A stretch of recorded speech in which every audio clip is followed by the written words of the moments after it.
ನಾನು ಅವಳ ಕೈ ಹಿಡಿದು ನಿಧಾನವಾಗಿ ಹೇಳಿದೆ, ನಿನ್ನ ಜೊತೆಗೆ ನಾನು ಬದುಕಲು ಜಗದ ಎದುರೇ ನಿಲ್ಲುವೆ.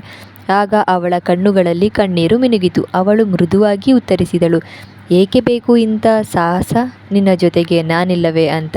ನನಗೆ ಸ್ವಲ್ಪ ಆಶ್ಚರ್ಯ ಆಯಿತು. ಅವಳನ್ನು ನೋಡಿದೆ. ನೀನಿಲ್ಲದೆ ನನ್ನ ಬದುಕಿಗೆ ಅರ್ಥವಿಲ್ಲ. ಎಲ್ಲರೂ ವಿರೋಧಿಸಿದರೂ ನಿನ್ನ ಕೈ ಬಿಡಲ್ಲ ಎಂದು ದೃಢವಾಗಿ ಹೇಳಿದೆ.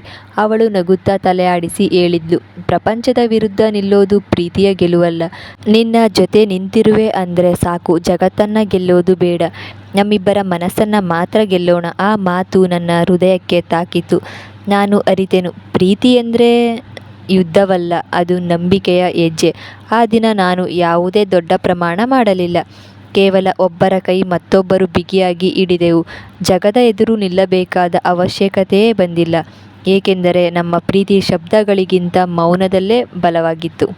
ಹಾಗೆ ನನ್ನ ಚಾನಲ್ನ ಸಬ್ಸ್ಕ್ರೈಬ್ ಮಾಡ್ಕೊಳ್ಳೋದನ್ನ ಮರಿಬೇಡಿ.